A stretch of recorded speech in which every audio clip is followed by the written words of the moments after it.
She is a former national football team member, current Stallion player, and Philippine Women's Football Association president, here to talk about how our team Filipinas is carving history in the AFC Women's Asia Cup qualifiers. Via Zoom is Natasha Alquiros. Dato. How are you, Natasha? I'm good, Jing. Great to see you again. Pleasure to have you on the show. And, it's been a fantastic campaign so far for our Filipinas. 2 straight wins for them against Saudi Arabia and Cambodia. Tell me, what are your thoughts on the performance so far? Well, so far, I think that we're exactly on track. We are the favored team in this group, and we're currently on top of the group. 2 games, we've gotten maximum points. Not just that, we've had great performances on the field as well. We saw that the young players are performing and just adding more fire to the team, while the veteran players are being as reliable as ever. And we're seeing now also how deep our bench is and that anyone can sub in and out and the quality doesn't drop. I was just about to say, we are missing Bolden as well as Guiyu in this one. So is there any surprise at all that we've been so prolific even without those big names? I think it's the young players stepping up, especially with the likes of Pino on that right side. I think that she's a player that played for the U17, and to now see her perform for the women's national team, scoring 2 goals already in both games. And then you also have the likes of Meryl Serrano is back after injury. It's good to see her coming back in style, scoring 3 goals already, proving to be really just one of the more technically sound players and just clinical finishing. And as we saw also Hayley Long, the captain, scoring again. She scores for not only the national team, but for Kaya FC as well. So it's good to see her wearing the captain's armband and showing it on the pitch. Now, things haven't always been this rosy for the Philippine women's national team. In fact, during your time, things were a bit more of a struggle for you guys in terms of preparing for matches and getting a team together. What's it like for you as a person who's gone through that journey with the team to see them performing at this level as favorites now and showing why they are? Yeah, so back then, we were usually always the underdogs of the tournament. And now to see us as the favorites, it's so nice to see that the standard for women's football in the Philippines has just kept going up and up, especially after being able to represent in the World Cup, our first ever chance to play in the World Cup, and then now again becoming favorites. It's just nice to see that the quality of women's football has reached another level, and now we're demanding more and more, not only from our national team, but from the quality of women's football. Now we've got still a big game coming up against Hong Kong, and we need at least a draw. A win would be better, but at least a draw in order to ensure that we finish top of the group and qualify for the Asian Cup. Very quickly, what are your expectations for that contest coming up tomorrow night?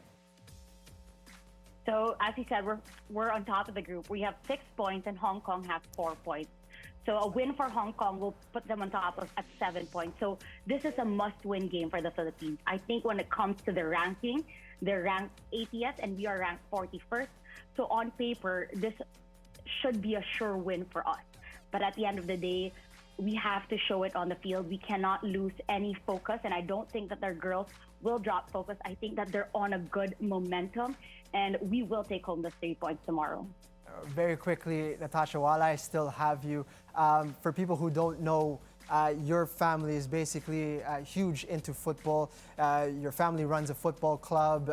You played for the national team. Your husband is a football player, and your daughter has been to more football matches than most average Filipinos already, and she's still a very young age. But what is it about the game of football that has enamored you and has captured the imagination of you and your family?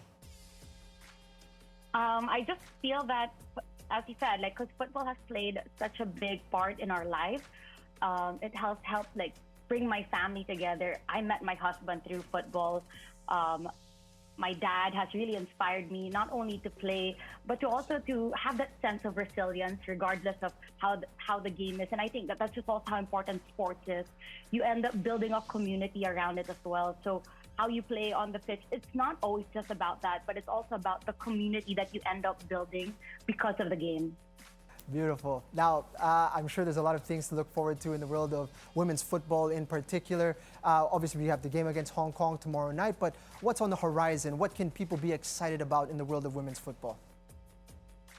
Well, I think what's exciting about these qualifiers for the Asian Cup is that it's also leading up for the preparation of the women's national team for the MSIG Serenity Cup, wherein we are the defending champions since the last time it was held was in 2022. So this is good preparation for them to defend that championship in the tournament that's happening in August. On the local scene, we just finished as well the Women's League, the Philippine Women's League, and then coming up as well, we're going to host the FIFA Women's Futsal World Cup. So there's a lot of things to be excited about for women's football. And I think that along with the world, we're really on this great trajectory to keep growing in this space and to take up more space in football.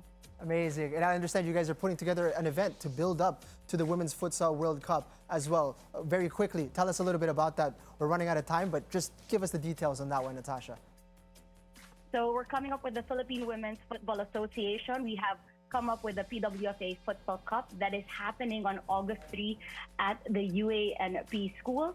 And this is our chance to hype up the World Cup that's happening. And this is our chance to bring the community together, play an active role in making sure that there are more games for women in the country as well. Always a pleasure speaking with you, Natasha. Pleasure to have you here on the scorecard and to speak about Philippine football. And I hope to be able to speak with you again in the future. All right. Thanks for having me.